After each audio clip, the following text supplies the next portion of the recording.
On va commencer, si vous voulez bien. S'il y a des gens qui arrivent, bien, on les prendra, on les accueillera avec plaisir. Je commence avec une question, en fait plusieurs questions pour vous. Est-ce que vous ressentez parfois un profond sentiment de bien-être quand vous êtes en nature? Est-ce qu'il vous arrive de vous sentir connecté à vous-même lorsque vous marchez dans une forêt ou vous regardez un lac, une rivière, une montagne? Peut-être même un sentiment de connexion à plus grand que vous quand vous regardez un lever de soleil ou un coucher de soleil. Peut-être un sentiment d'amour profond, de fraternité pour les autres espèces avec lesquelles on partage notre planète.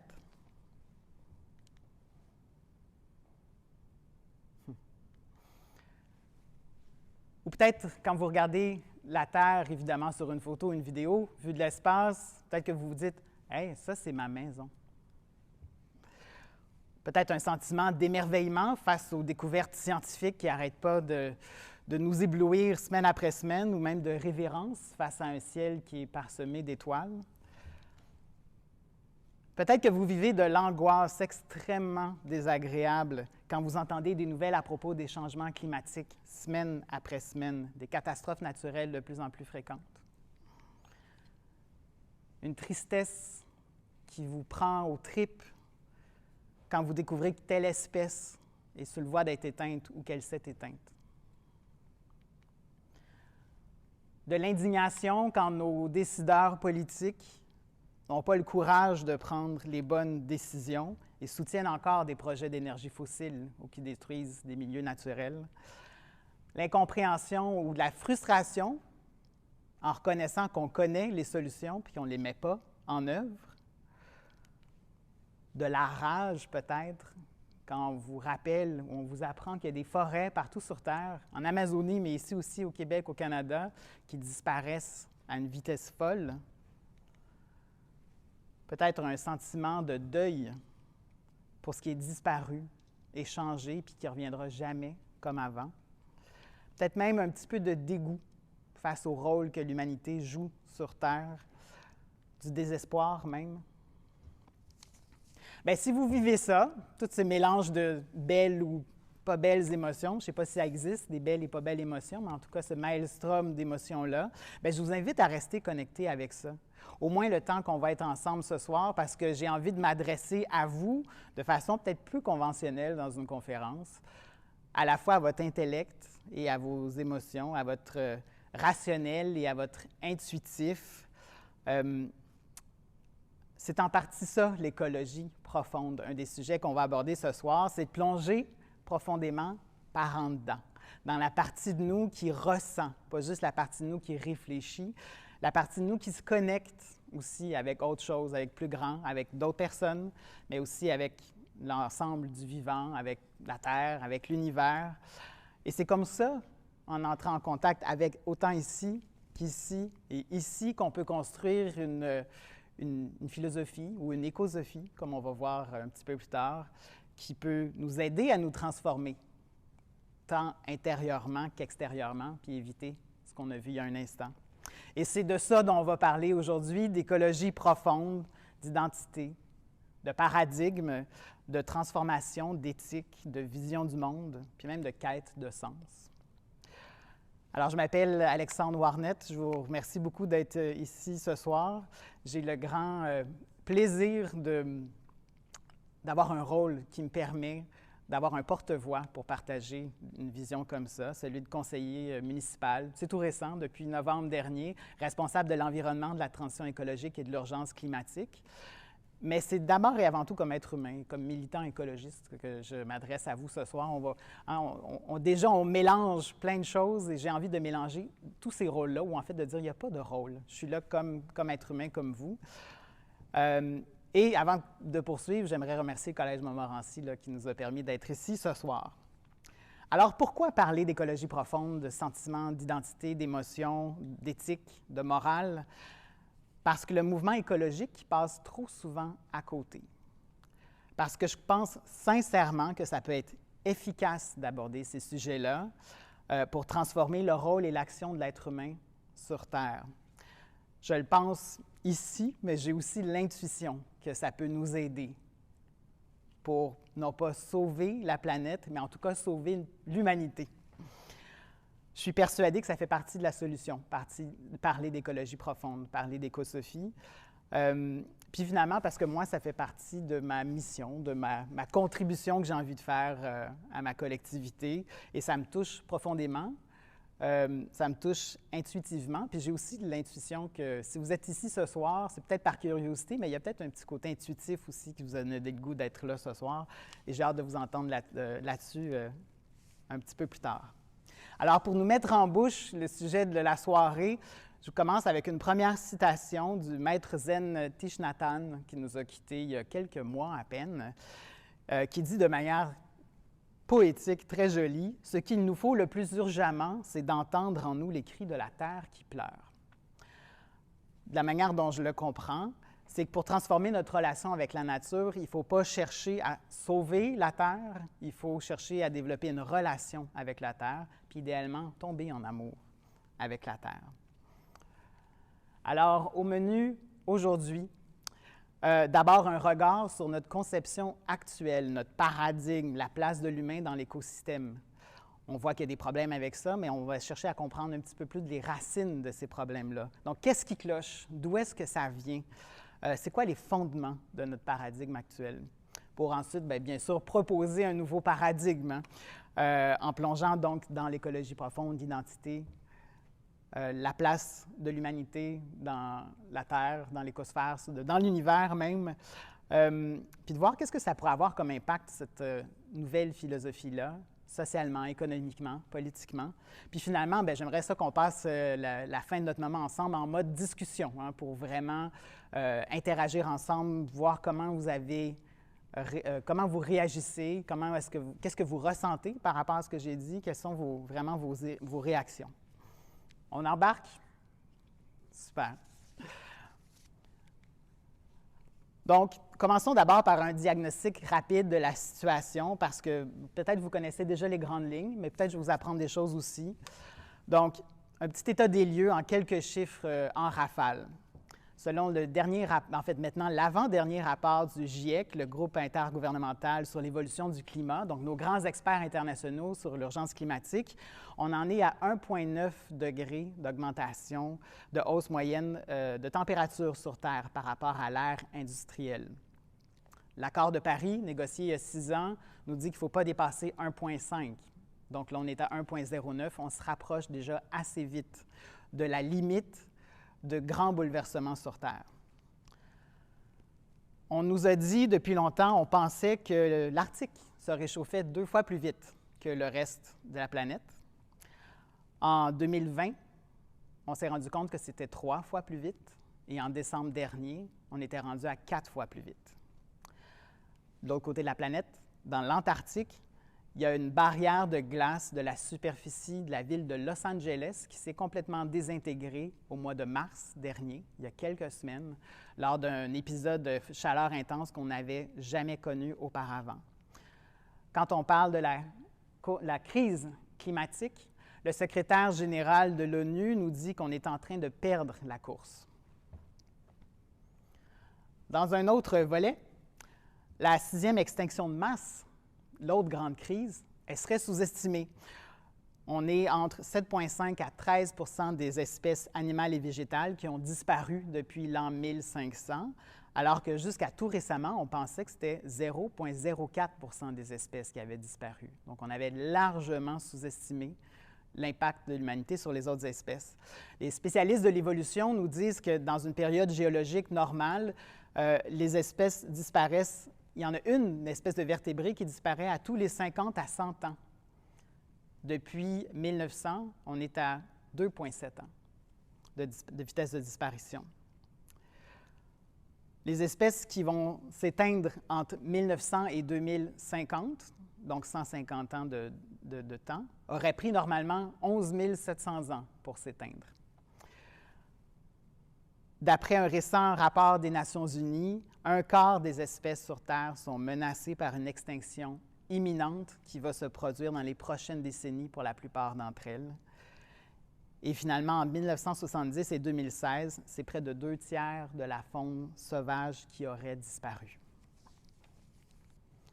Pendant ce temps, l'humanité investit beaucoup plus dans la destruction de la nature que sa guérison, que sa protection. Et le montant donne vraiment le vertige. Au moins 1 800 milliards de dollars de subventions publiques, ça c'est 2 du PIB mondial, contribuent chaque année à la destruction de la nature selon une étude de la coalition Business for Nature.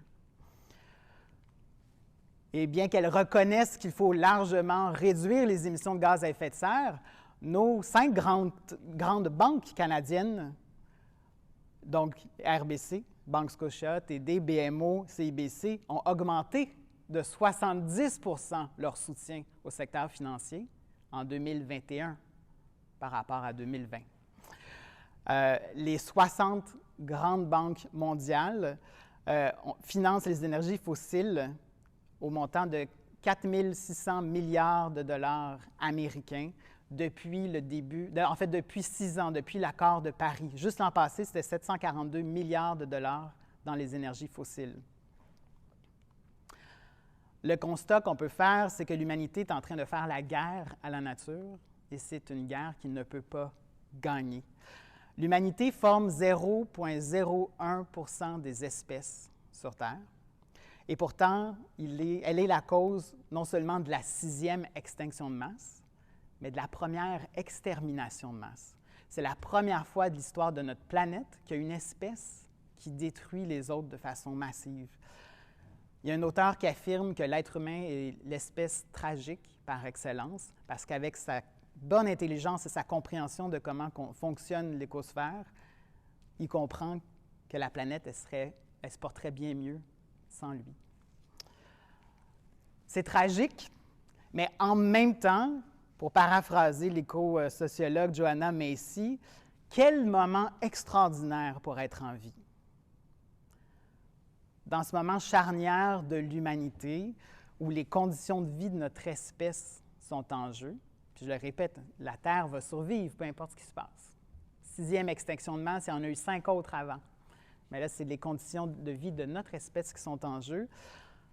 Donc, aussi le bien-être de centaines de millions de milliers d'autres espèces. C'est maintenant que notre créativité, que notre intelligence et que nos talents comptent plus que jamais dans notre histoire. Quand on le voit comme ça, agir maintenant, c'est plus pertinent et c'est plus nécessaire que jamais. C'est comme si l'humanité vivait en ce moment son rite de passage entre l'adolescence et l'âge adulte. Un rite de passage, on peut le réussir ou on peut l'échouer. La situation nous appelle un petit peu à devenir comme le système immunitaire, en fait, de la Terre, puis de combattre ce qui se passe et d'entamer sa guérison. Le temps, il est peut-être arrivé aujourd'hui, là, où il faut passer d'une relation de destruction et d'exploitation avec la nature à une régénérescence et une collaboration. Et on n'a plus le temps d'attendre personne d'autre. C'est nous. Nous sommes celles et ceux que nous attendions. Là, ça pose la question de l'espoir. Est-ce qu'il y a encore de l'espoir? Non et oui. Si c'est éviter les grands bouleversements climatiques, c'est maintenant impossible.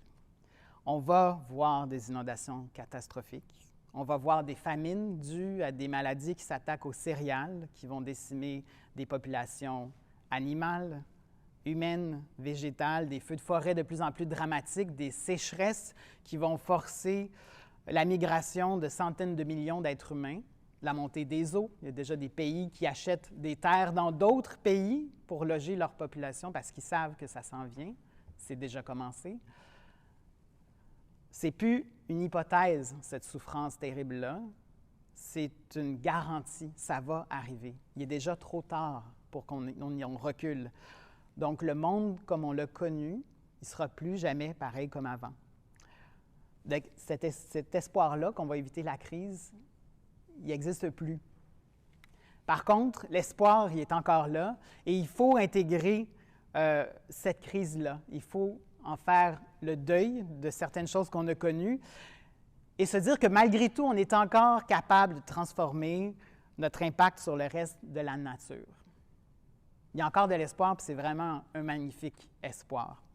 L'être humain est la première espèce sur Terre, que l'on sache, capable de se donner consciemment comme objectif de vivre dans un équilibre durable avec les autres espèces et de s'épanouir collectivement dans l'écosphère. Ça, c'est tout un potentiel. Quel moment excitant pour être en vie. La grande question, c'est pourquoi est-ce qu'on ne change pas? Hein, c'est évident, il faut la faire, la transition de ce système économique qui est destructeur, basé sur l'exploitation de la nature, vers un système qui est durable et même régénératif. D'ailleurs, c'est un objectif mondial depuis 30, 40, 50 ans déjà. Et malgré tous nos efforts, bien, la situation mondiale, elle ne change pas. Elle s'améliore, mais vraiment, vraiment pas assez vite. Donc, il y a quelque chose qui doit changer, hein, parce que si on fait que répéter les mêmes efforts, on va être rendu à COP 27 l'automne prochain.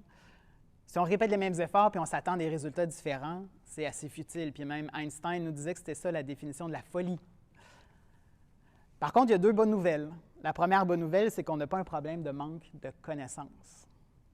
Au plan rationnel, on connaît, on comprend c'est quoi les problèmes, on sait tout ce que la science nous apporte, tant sur le plan de la crise climatique que sur la perte massive de biodiversité, donc on sait.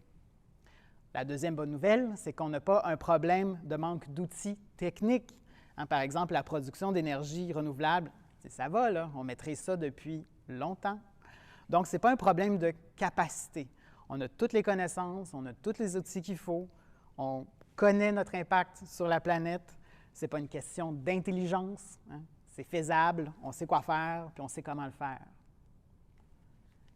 Ce qui manque, c'est plutôt dans le registre de la sagesse puis de la motivation. La sagesse de changer notre compréhension du monde, justement de ne pas répéter les mêmes choses en espérant des résultats différents.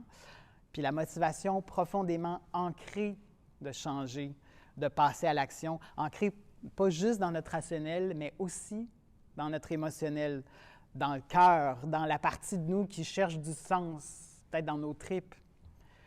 En d'autres mots, la transition écologique, avant qu'elle se fasse autour de nous, il faut qu'elle se fasse à l'intérieur de nous. C'est d'abord une transition des esprits. La deuxième grande question plutôt, c'est comment est-ce qu'on fait ça? Donc, pour changer notre relation à la nature, il faut changer deux choses, notre paradigme, ou la façon dont on voit le monde, et notre approche de l'écologie. On va commencer par le paradigme. Le psychanalyste Carl Jung a dit, si tu veux changer le monde, change la métaphore. La métaphore, ça exprime ou ça symbolise notre paradigme. C'est la manière dont on conçoit ou on comprend le monde. Et notre paradigme actuel, c'est la racine de notre rôle destructeur sur la planète. Évidemment, donc, je vous proposerai de changer de paradigme. Mais pour ce faire, il faut bien comprendre le paradigme actuel. Pour faire simple, l'image, notre métaphore, c'est l'humain qui est extérieur à la nature, donc qui peut extraire et exploiter ses ressources à sa guise. De toute façon, il est supérieur à la nature. On peut résumer ça en trois mots, séparation, indépendance et anthropocentrisme. Donc, je répète, la racine de cette vision-là qu'on connaît de l'humanité, c'est la conception que l'humain est séparé du reste de la nature, de l'univers, il est à part, il est indépendant, il est même en haut, il est au sommet de la hiérarchie. Puis cette vision-là, elle est profondément ancrée dans la civilisation occidentale avec deux grandes sources. La première, c'est la science. Platon, déjà, nous disait l'univers est comme créé par un architecte et il faut le regarder de façon extérieure, comme si on n'en faisait pas partie. C'est le début de la démarche scientifique. Puis la révolution scientifique nous a incité à découper les choses, les réduire en éléments. Puis le corps humain est la meilleure image de ça, nous disséquer pour comprendre les morceaux. Et c'est vrai, hein, isoler et observer un morceau spécifique, ça nous aide énormément à comprendre son fonctionnement dans ses détails. Et c'est à partir de ce moment-là que les connaissances se sont hyper spécialisées en disciplines. Les disciplines des sciences sociales, les sciences naturelles aussi. Et c'est parfait, on a plongé en détail profondément dans chacune de ces disciplines-là. et chacune amène une meilleure compréhension des parties, mais ça nous enlève trop souvent un regard qui est plus holistique. La vision d'ensemble est beaucoup plus difficile. Puis cette science matérialistique-là, ou matérialiste, a mené à une généralisation plutôt de la vision dualistique. Hein? Il y a le corps, puis il y a l'esprit, ou la psyché. Le mental, c'est deux choses différentes. Il y a l'objet et le sujet. Il y a l'humain et il y a la nature. D'ailleurs, quand on l'étudie, on ne l'appelle pas nature, on l'appelle environnement. Si je peux étudier quelque chose, c'est que j'en suis distinct, hein, je suis séparé. Et Descartes, dans son discours de la méthode, qui est une des bases de notre méthode scientifique, nous enjoint à nous rendre, et je cite, « comme maître et possesseur de la nature ». Donc la science nous apporte beaucoup, mais nous apporte cette idée aussi de séparation. Et l'autre grande source, c'est la religion. Dans les civilisations anciennes, hein, en Égypte, en Grèce, en Palestine, puis à Rome, il y a une idée qui émerge. Il y a un autre monde après la mort, puis il est pas mal mieux que cette vie ici. Cette vie, cette terre ici, c'est un espace temporaire sur lequel on est en attendant le real deal. Et les trois grandes religions du livre, le christianisme, le judaïsme et l'islam, ont ajouté un élément de plus. La terre sur laquelle on est, un jour ou l'autre, il va prendre fin dans un grand boom. Puis après ça, on va s'en aller dans le vrai monde qu'on attend depuis toujours. Donc, cette vision-là, ça a profondément changé la manière dont on aborde sa vraie vie, sa terre, son corps. Prendre soin d'une terre qui est éphémère, qui va finir comme ça devient pas mal moins important que de prendre soin de son âme qui est éternelle. Ça fait du sens de penser comme ça, avec une vision qui nous amène cet élément d'impermanence. Et puis, dans la Bible, qui est peut-être plus proche de notre société, il y a des exemples concrets qui placent l'humain au-dessus de tout le reste de la création. Je vous en cite deux. « Soyez féconds, multipliez-vous, emplissez la terre et soumettez-la, dominez les poissons de la mer, les oiseaux du ciel et tous les animaux qui rampent sur la terre. » C'est quand même assez clair. Et il y a, dans un autre bout de la Genèse, Dieu qui déclare faire don à Noé de tout ce qui se meut et possède la vie, jusqu'y compris la verdure des plantes. Donc, c'est assez clair que c'est une vision qui nous amène à être maître et possesseur de la nature. En fait, on hérite d'un paradigme qui est arrogant, qui promeut la suprématie de la raison, qui nous sépare du reste du vivant et de l'univers, qui nous a appris que notre espèce, elle est non seulement spéciale, mais elle est supérieure aux autres, que notre destin est indépendant de ce qui se passe au reste de la nature. Donc, une vision qui est anthropocentrique et dans laquelle la Terre est la propriété de l'humain, un paquet de ressources naturelles qui est à sa disposition pour les exploiter. Donc, avec un paradigme comme ça, c'est tout à fait rationnellement correct de regarder une forêt, de se dire, bien, voici des belles unités à exploiter, ou un banc de poissons, la même chose. Ça fait du sens dans notre grand paradigme qu'on connaît. Et finalement, l'approche de l'écologie qu'on connaît jusqu'à maintenant. L'écologie traditionnelle, elle fait la promotion de solutions scientifiques, techniques, économiques, politiques qui sont basées sur ce paradigme-là aussi. Hein? Arne Næss, c'est le nom d'un professeur d'université, un écologiste et un philosophe norvégien. C'est lui qui a inventé le terme d'écologie profonde. Il appelle ça l'écologie de surface, l'écologie traditionnelle, ou une écologie superficielle. Donc, parce qu'elle s'appuie sur le paradigme traditionnel de séparation et d'anthropocentrisme. Ça donne une approche qui est absolument nécessaire, mais elle ne s'attaque pas à la racine du problème en changeant rien de notre relation à la nature. Elle est donc essentielle, mais elle n'est pas du tout suffisante. Après des décennies de tentatives infructueuses, je pense qu'on peut en convenir. Et pourtant, bien, il y a tellement de gens, puis peut-être vous en faites partie, qui savent bien, ou qui sentent bien plutôt intuitivement que c'est pas vrai qu'on est séparé du reste de la nature. On n'est pas indépendant de ce qui se passe aux animaux, aux rivières, aux océans, aux forêts, au reste de l'écosphère. D'ailleurs, la science n'arrête pas de nous démontrer à quel point on est interconnectés. Il y a aussi tellement de gens qui expriment que leur prise de conscience écologique, leur propre transformation de comportement, passe pas par des réalisations rationnelles. Il n'y a pas personne qui se réveille le matin en disant « Oh, on vient d'atteindre 1,09 degrés. C'est là que ça se passe, c'est là que je change. » Souvent, c'est un élément déclencheur, mais ça s'appuie sur quelque chose de plus intangible, de plus immanent, soit une crainte, soit un sentiment de connexion, de deuil aussi, et de fraternité, d'amour peut-être. Moi, je suis persuadée que c'est ça la véritable façon, en fait, de transformer notre relation avec la Terre. Un alignement qui est cohérent entre ce qu'on sait, ce qu'on ressent, entre nos valeurs, notre éthique et notre comportement. Et c'est pour ça que ça nous prend un nouveau paradigme. Parce qu'on l'a vu, celui qui nous guide jusqu'à présent nous met dans une relation avec la nature d'exploitation et de destruction. Moi, je pense qu'on peut développer une relation qui en est plutôt une d'intendance. Un intendant prend soin de. Une intendance qui est régénératrice et bienveillante. On a encore le potentiel d'avoir un rôle qui est positif, constructif, qui même peut guérir ce qu'on a causé comme destruction. Et pour ça, bien, il faut désapprendre, il faut se déprogrammer du vieux paradigme, et c'est vraiment pas facile. On doit se donner des nouveaux fondements. C'est de dire, ça, c'est fini, là, ce qu'on vient de voir, le paradigme d'avant. Puis il faut réapprendre un peu comme si on avait vécu un trauma, qu'il fallait réapprendre à marcher, il fallait réapprendre à parler. Ça prend du temps, on retourne dans nos vieux patterns, puis il faut revenir à ce nouveau paradigme-là qu'on se construit. Alors maintenant qu'on a identifié des problèmes avec l'ancien paradigme et l'approche d'écologie superficielle, par quoi est-ce qu'on pourrait les changer? Et là, je me tourne vers donc l'écologie profonde et même l'écologie sacrée, dont je vais vous parler dans un instant, pour transformer nos 3 éléments problématiques de tantôt. On va commencer par l'identité. Ma proposition, c'est de passer d'une identité de séparation à une identité d'unité, et c'est la première chose à désapprendre. La nature est extérieure à nous. C'est pas vrai.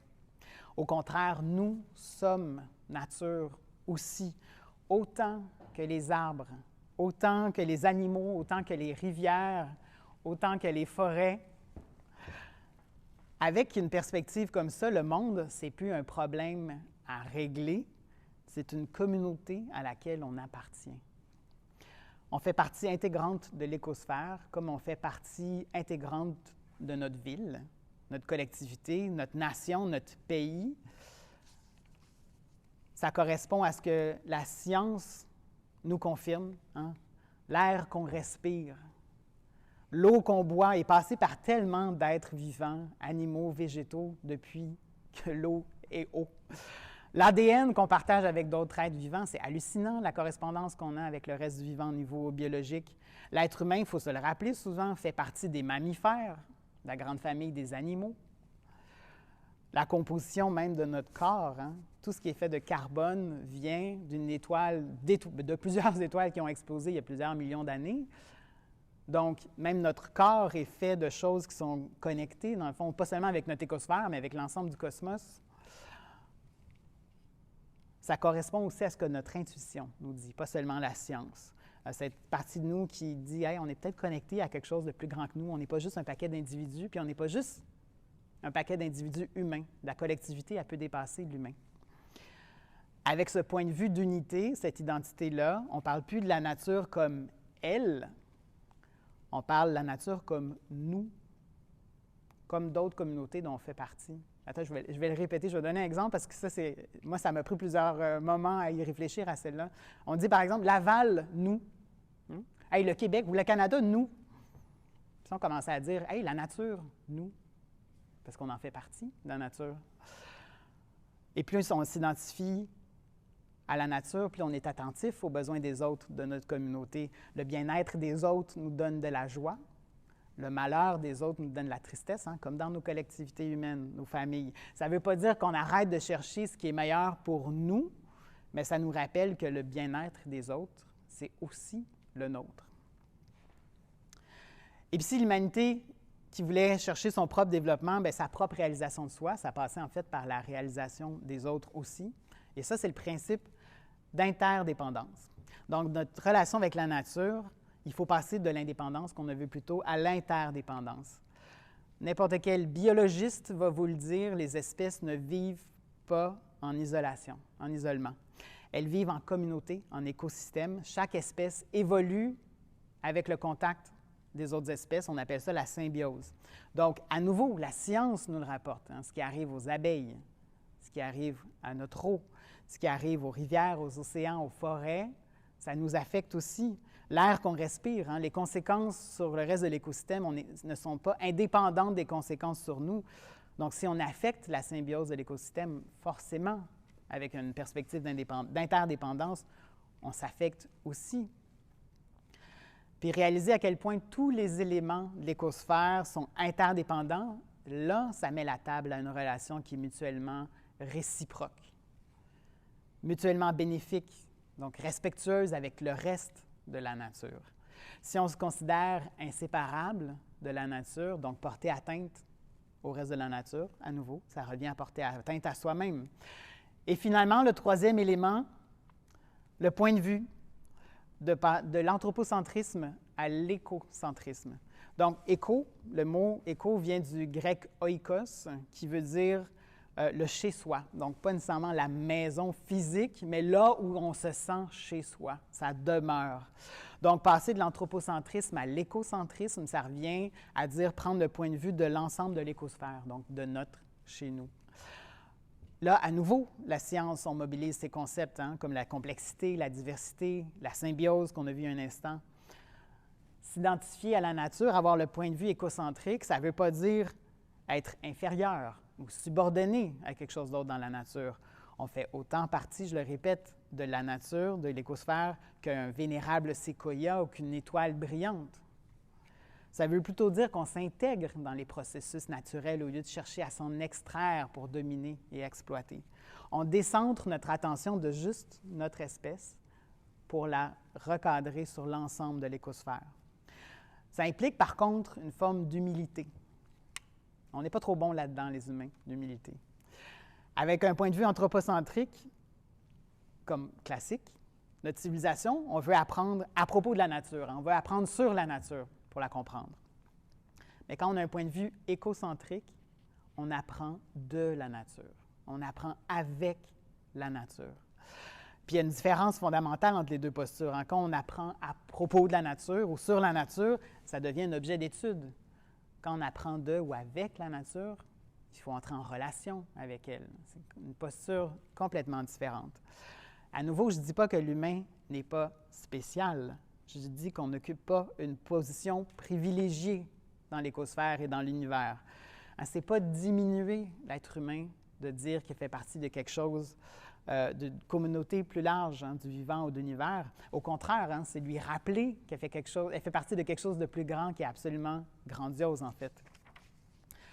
Ça implique aussi un recadrage dans nos rapports.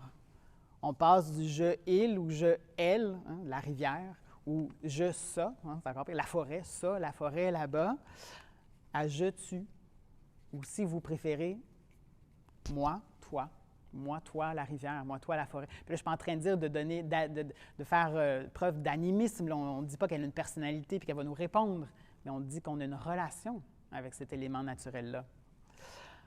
Avec une vision écocentrique, donc, je le rappelle, on ne se préoccupe pas seulement de la survie de notre espèce, mais de toutes les espèces, de tout l'écosystème, et on conçoit leurs besoins vitaux comme n'ayant pas de conflit d'intérêts avec les nôtres. Ça veut dire donc que la nature, elle a une valeur qui est intrinsèque. Les animaux, les forêts, les rivières, les océans ne sont pas au service de l'humain. Leur valeur est complètement indépendante de l'être humain. Elles ne sont pas là pour satisfaire nos envies ou nos besoins. Et ça remet donc en question le postulat de spécisme, qui est comme le racisme associé aux autres espèces, la posture de supériorité de l'humain sur les autres espèces vivantes. On est évidemment plus complexe que la majorité des espèces.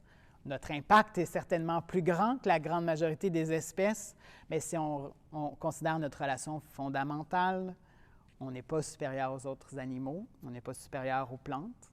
D'ailleurs, on n'est pas supérieur aux rivières, aux nuages, aux montagnes. Tous les éléments de la nature sont au même niveau dans une vision écocentrique. Différents. Les différences sont très importantes, mais égaux. Et donc, tous dignes de respect. Différence fondamentale, la place de l'humain. On n'est plus en haut de la pyramide. Finalement, l'approche de l'écologie. Je vous ai parlé d'écologie superficielle tantôt. Je nous invite à aller vers une écologie qui est davantage profonde, donc qui cherche la racine du problème de la relation de l'humain avec la nature, pour sortir d'une écologie qui s'attarde essentiellement à la survie de notre espèce et qui inspire la plupart de nos politiques environnementales.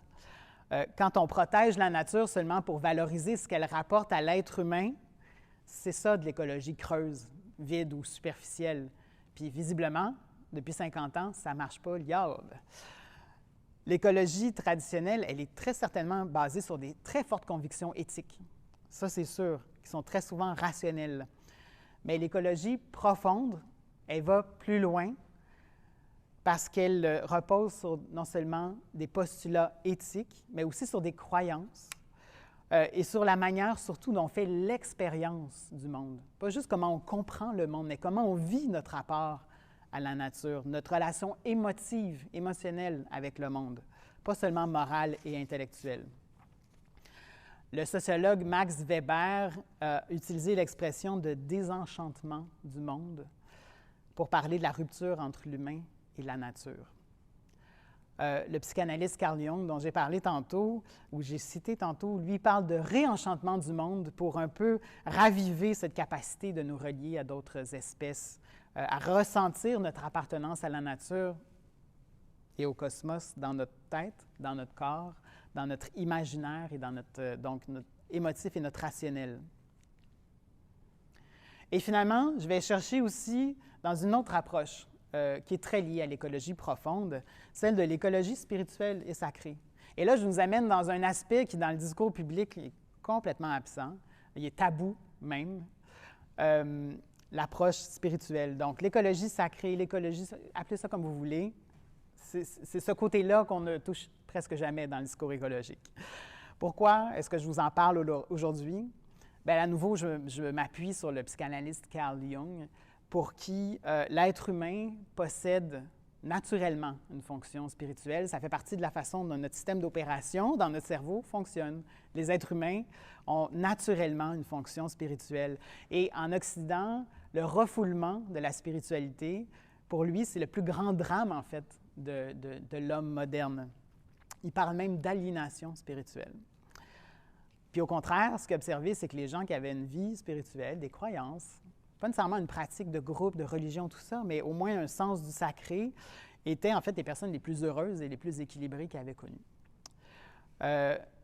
Pour s'épanouir, puis c'est un de mes postulats, l'être humain a un besoin réel de conviction qui donne un sens à notre vie, qui répond à des questions, des grandes questions que l'humanité se pose depuis le début, pour trouver notre place en fait dans l'univers.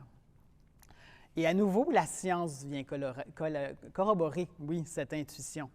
Le neuropsychologue réputé Boris Cyrulnik a découvert que chez les gens qui ont une représentation du sacré, quand on leur passe une résonance magnétique, il y a une zone du cerveau, je vais le lire, le cortex singulaire antérieur, c'est la partie du cerveau qui envoie des signaux de détresse quand on a mal physiquement ou quand il y a des conflits relationnels. Bien, chez les personnes qui ont une présence spirituelle ou sacrée dans leur vie, l'angoisse diminue. Donc, cette partie-là contribue à diminuer l'angoisse.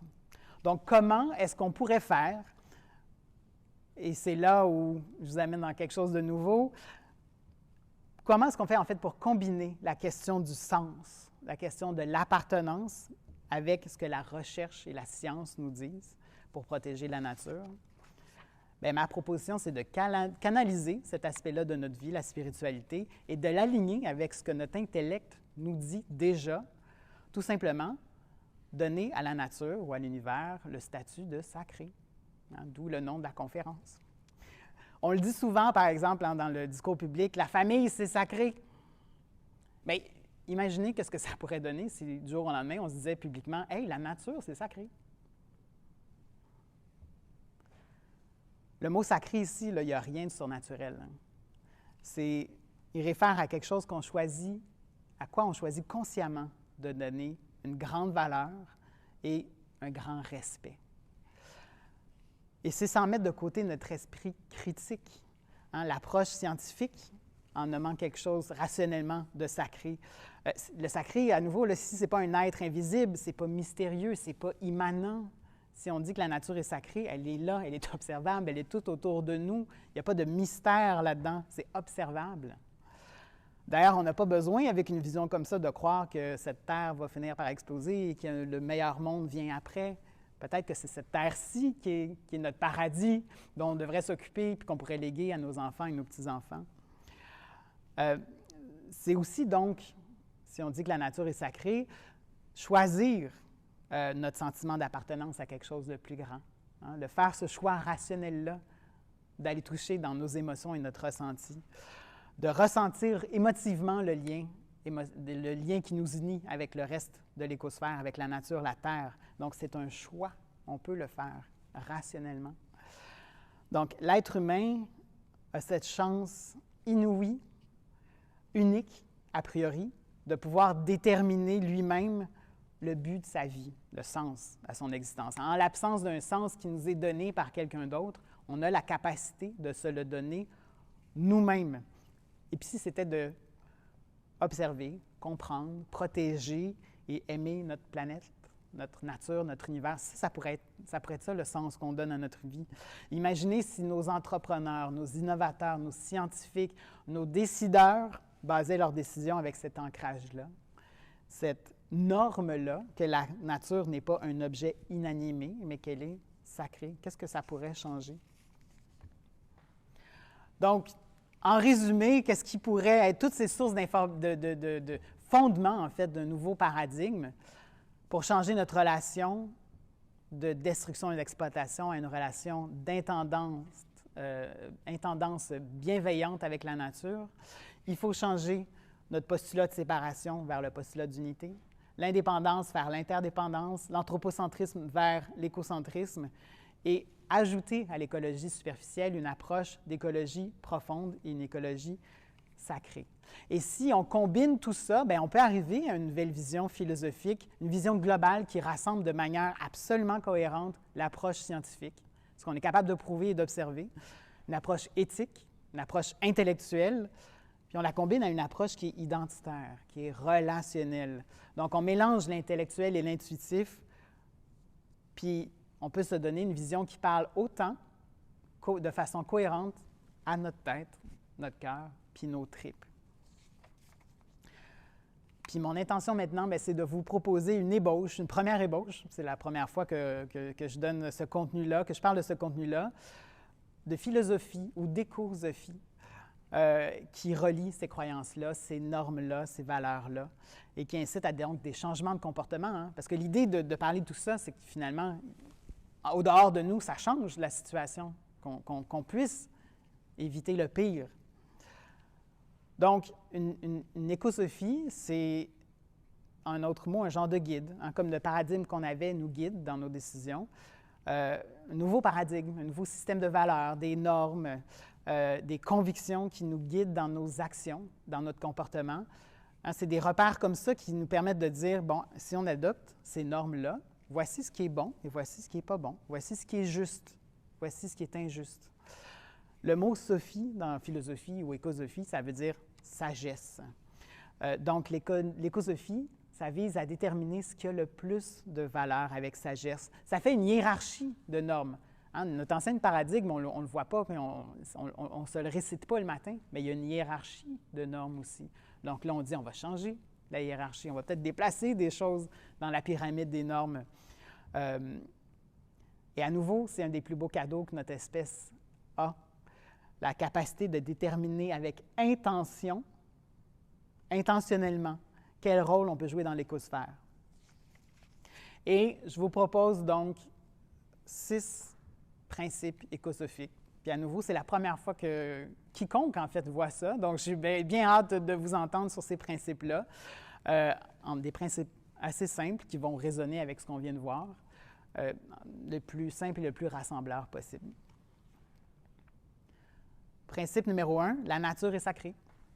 Elle mérite notre respect et notre révérence profonde. Elle est source d'émerveillement et de célébration. Deuxième principe, l'humanité fait partie intégrante de la nature. Nous sommes nature tout autant que les autres animaux, les plantes, les minéraux, les montagnes, les forêts, les océans, les étoiles, les galaxies et les rivières. Le sentiment d'appartenance à la Terre et à l'univers est un fondement de notre identité. Principe numéro 3, nous faisons partie de la grande communauté de notre écosphère dans une relation d'indissociable interdépendance et une perspective d'unité dans la diversité. L'épanouissement de l'humanité est conditionnel à l'épanouissement de tout l'écosphère.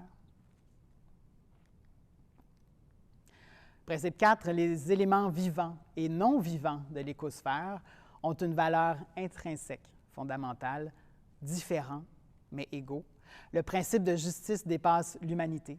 Toutes les formes de vie ont aussi le droit de vivre et de s'épanouir. L'humanité reconnaît ainsi des droits à la nature. Principe 5.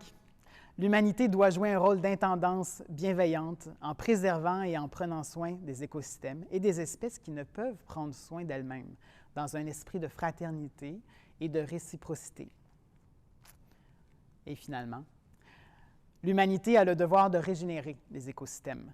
Elle doit ancrer son évolution dans une perspective de symbiose, de co-création et de développement régénératif, favorable pour tout l'écosystème, l'écosphère plutôt, maintenant et pour les générations futures, humaines et non humaines. Donc, il y a dans cette écosophie-là, cet ensemble de valeurs-là et de normes, un genre de oui viscéral à la nature. Un oui transversal qui touche à la fois ce qu'on peut être comme individu, notre conception de qui on est, mais aussi qui peut avoir un impact, évidemment, sur comment est-ce qu'on se comporte en société, comment est-ce qu'on développe des politiques économiques, des politiques sociales, à tous les niveaux, hein, local, provincial, national, mondial. Puis là, qu'est-ce que ça pourrait donner? Une société écosophique, là, rêvons un petit peu quand même. Ça pourrait être une société écophile, donc qui aime l'écosphère, pour qui la présence, hein, ou biophile, comme on dit souvent, la présence de la nature partout, ça pourrait être ça, pour contribuer au mieux-être, très certainement. Une société pour qui la présence des autres espèces vivantes vaut beaucoup plus que les exploiter ou les tuer. Ou l'absence de la nature, ça reviendrait à être coupé d'une partie de nous-mêmes. Le contact avec la nature, ce n'est pas seulement un loisir et ce n'est pas seulement pour notre bien-être, c'est un besoin fondamental de l'être humain. Bien, ça pourrait être une société aussi où le développement des technologies, des sciences s'inspire des processus naturels au lieu de chercher à s'en extraire ou à les modifier. Une société qui a une conception qualitative de la croissance au lieu de quantitative. Hein? La croissance, ce n'est pas un problème. Un écosystème est toujours en croissance. Mais une fois qu'elle a terminé sa croissance quantitative, et le nombre d'éléments dedans est maximal, bien là, on est en mode croissance qualitative. Pourquoi est-ce que la société, on n'irait pas vers là aussi? Donc, le problème, ce n'est pas la croissance. C'est quel type de croissance? Hein, ça implique donc aussi une économie qui est au service de nos valeurs, de nos principes écosophiques. Une économie qui se définit plus par le succès en termes de revenus et de dépenses, mais plutôt par l'accroissement de la qualité de vie, une vie peut-être avec un V majuscule. Ça implique aussi de tomber des maudits indicateurs comme le PIB puis le PNB, c'est quasiment un sacrement, vers un indice beaucoup plus complet et complexe de l'amélioration de la qualité de vie puis de l'environnement. Hein? Remblayer un milieu humide ou détruire une forêt pour construire une maison, ça augmente le PIB. Yay! Une publicité sur un VUS polluant, ça augmente le PIB. Exploiter des ressources naturelles non renouvelables, exploiter du pétrole, ça augmente le PIB. Fait que si on garde juste cet indice-là, on ne fait pas la distinction avec le PIB entre ce qui est utile, nécessaire ou du luxe. Puis même, Si vous commencez à cultiver vos légumes à la maison, vous allez moins au restaurant, ça fait diminuer le PIB. On n'est pas content. Donc, ça prend vraiment une autre vision de l'économie qui est axée sur les besoins fondamentaux, pas le gaspillage ou le luxe comme le PIB. C'est une société écosophique, donc se donne aussi évidemment le devoir de régénérer ces écosystèmes. Vous m'avez entendu utiliser ce mot-là à quelques reprises. Moi, je pense qu'il faut aller au-delà du développement durable. Donc, c'est un concept qui est avec nous depuis 3 décennies à peu près, même plus. Le développement durable, c'est laisser l'environnement tel qu'on l'a trouvé quand on est arrivé. Donc, d'avoir un impact neutre. Je pense, avec le constat qu'on a fait au début, qu'on est dépassé l'étape où il faut rendre la nature à l'état neutre. Il faut la rendre de façon régénérée, donc en mode guérison, avoir un impact qui n'est pas neutre, mais qui est positif. Et ça a un impact sur nos politiques économiques, sur nos politiques d'urbanisme, sur nos politiques de tout genre. L'humain va toujours avoir un impact sur son environnement, puis on n'est pas le seul animal à avoir un impact sur son environnement, c'est tout à fait normal, mais c'est juste de savoir quel type d'impact et à quelle magnitude. Et c'est pour ça qu'il faut parler de développement régénératif plutôt que développement durable. J'ai comme le fantasme d'imaginer une politique qui est basée sur la mise en œuvre d'une écosophie, qui est basée aussi sur la science, les deux mariés ensemble, et qui met en œuvre comme politique, comme projet de société, l'appartenance à la nature et à l'univers. Il me semble que ça serait différent de ce qu'on a aujourd'hui. Puis finalement, qu'est-ce que ça voudrait dire chez des individus adopter une vision écosophique comme ça? Bien, d'après moi, une des plus belles choses qu'on ne peut pas avoir, c'est-à-dire du sens. Dans le contexte de crise climatique catastrophique, de la perte massive de biodiversité, ça paraît tellement gros et nous, on peut se sentir tellement petits, insignifiants, impuissants. Ça peut nous faire écraser puis même nous faire perdre le sens de qui on est. Alors qu'il me semble que choisir comme sens d'appartenir à quelque chose de plus beau et plus grand que nous et d'avoir un rôle d'intendance bienveillante, c'est quelque chose qui n'est pas en fait un mystère et qui n'est pas immanent ou qu'on voit dans un livre et qu'on nous dit de faire, mais qui est observable, découvrable, qu'on peut admirer, qu'on peut mettre les 2 mains dedans. Il me semble que ça fait beaucoup de sens. Tu sais, ça nous permet de ressentir là, toutes ces émotions-là qu'on a parlé au début, là, la peur, l'incompréhension, la fraternité, la connexion, parce qu'on reconnaît, on accepte et on nomme clairement cette appartenance, cet amour pour la nature, pour la Terre et pour l'univers. Puis, tout simplement, je pense que parce que c'est beau. Il y a quelque chose de juste très beau là-dedans. Puis la beauté, on est une de ces belles espèces qui est capable de concevoir la beauté et ça peut améliorer notre vie, tout simplement. En conclusion, je termine en vous disant bien, que je sais que c'est très théorique, tout ça.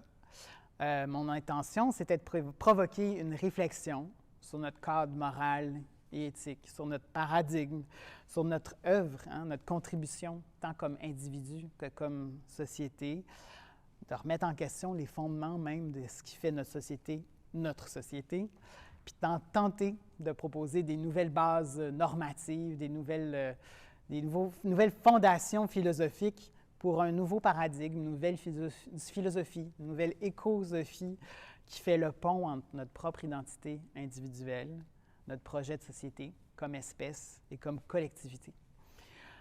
Je l'ai fait comme être vivant, je le disais plus tôt, comme être humain, aussi très conscient d'avoir ce privilège, d'avoir le rôle social et politique de conseiller municipal. Et c'est volontairement que je suis sortie de la zone de confort, la mienne en premier, pour aborder des sujets dont on ne parle jamais en politique. Sortir du politically correct, parce que je pense que c'est ça qu'il faut faire maintenant. Il faut sortir de juste répéter ce qu'on fait depuis toujours.